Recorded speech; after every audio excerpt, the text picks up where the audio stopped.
saya ingin bertanya, bagaimana apabila yang terlibat dalam penanganan perkara ini sampai ke level menteri? Apakah Kejaksaan akan tetap berkomitmen untuk menyelesaikan perkara tersebut? Mbak, bagi kami, siapapun, menteri pun, kalau cukup bukti, ada fakta, kami akan lakukan itu.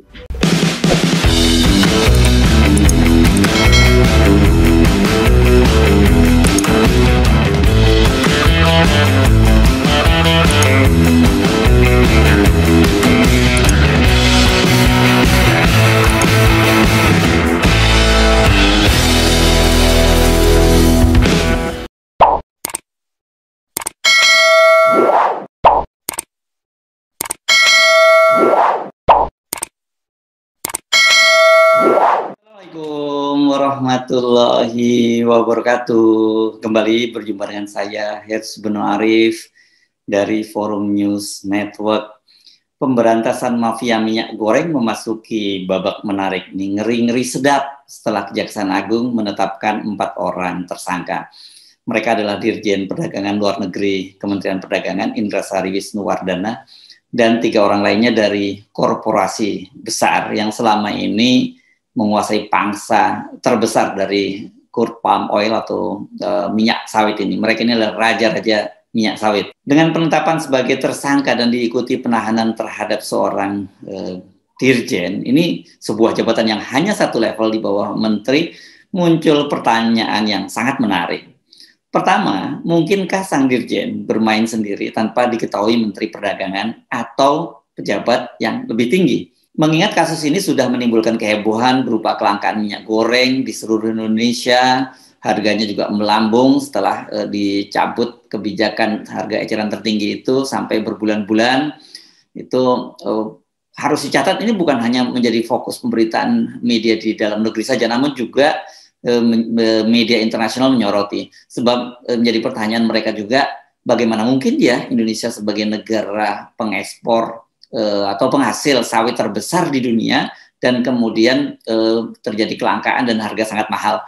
Kalau kemudian dikait-kaitkan dengan geopolitik global, misalnya seperti katakanlah gandum gitu, yang dimana Ukraina sebagai produsennya, ya wajar harganya naik dan atau langka. Tapi ini Indonesia itu sebagai produsen terbesar di dunia. Jadi apa urusannya dengan geopolitik global? Yang terjadi kan Indonesia harusnya malah dapat untung ya. Kenapa? Karena ada kewajiban untuk di dalam negeri ini yang disebut sebagai domestic market obligation atau kewajiban untuk menjual di luar negeri. Jadi sebenarnya sudah dengan keuntungan yang sangat besar, sebagian besar malahan kan sekitar 80% yang dijual ke luar negeri itu para pengusaha udah pesta pora. Tapi ternyata kemudian mereka kemaruk dan melanggar domestic market obligation ini yang terjadi. Kemudian kita tahu terjadi kelangkaan barang itu sampai setengah tahun lebih.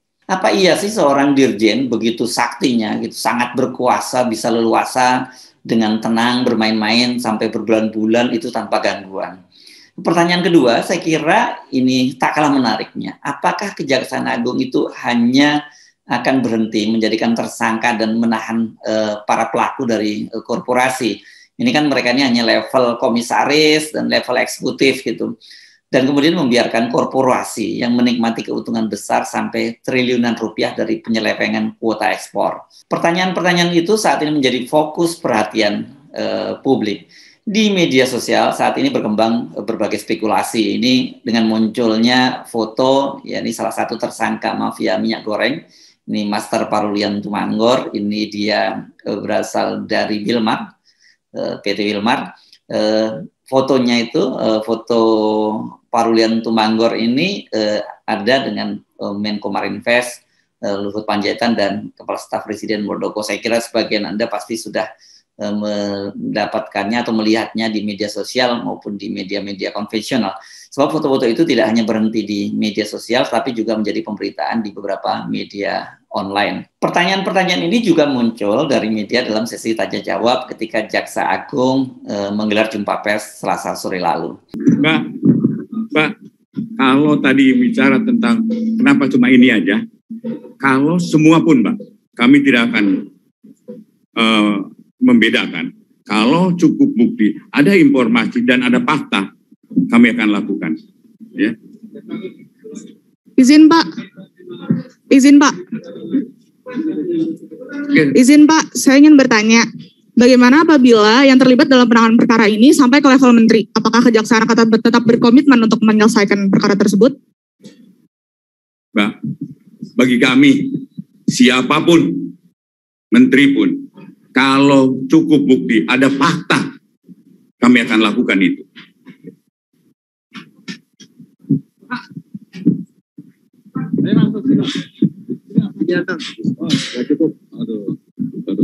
Assalamualaikum warahmatullahi wabarakatuh. Selamat sore Pak Jaksa Agung. Pertanyaannya sebenarnya sederhana saja. Kalau saya mencermati tadi penjelasan dari Pak Jaksa Agung, ini kan menyangkut kebijakan ekspor. Tentu tidak mungkin, barangkali menurut saya Pak Menteri tidak mengetahui itu. Pasti dirapatkan oleh Dirjen yang sudah jadi tersangka.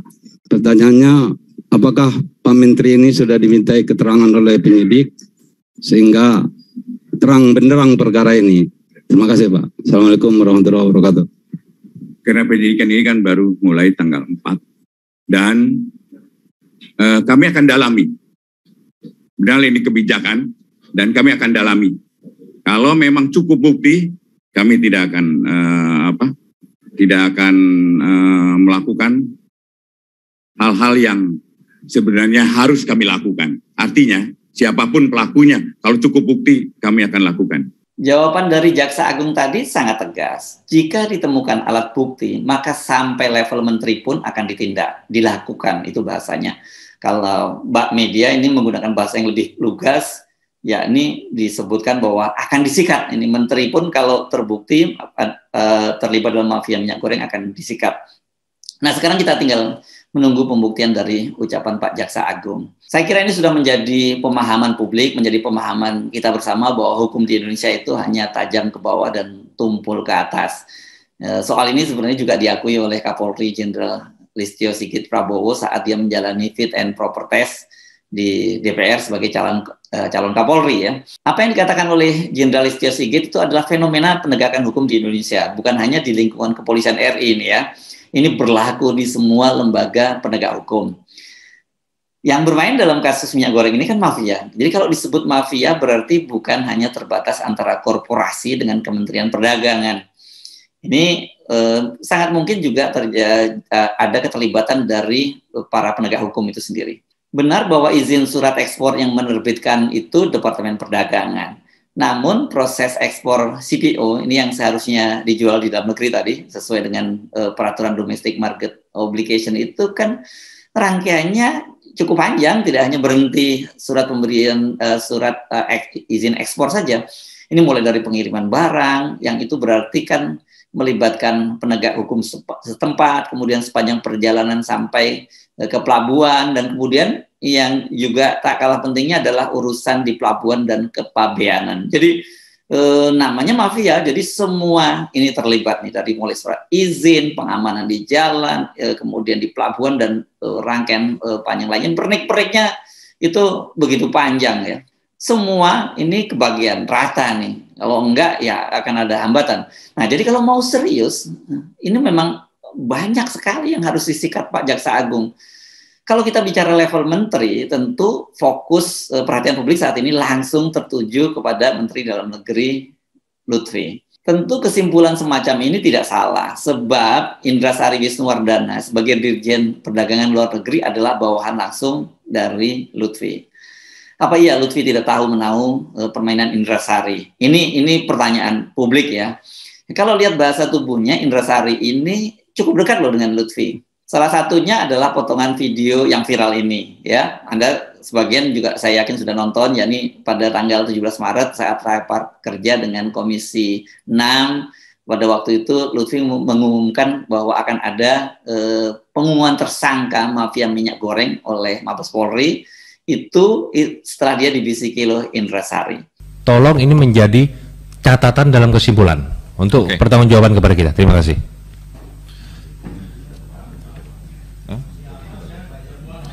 Jadi Pak Ketua, saya baru dikasih tahu oleh Pak Dirjen Perdagangan Luar Negeri, hari Senin sudah ada calon TSK-nya.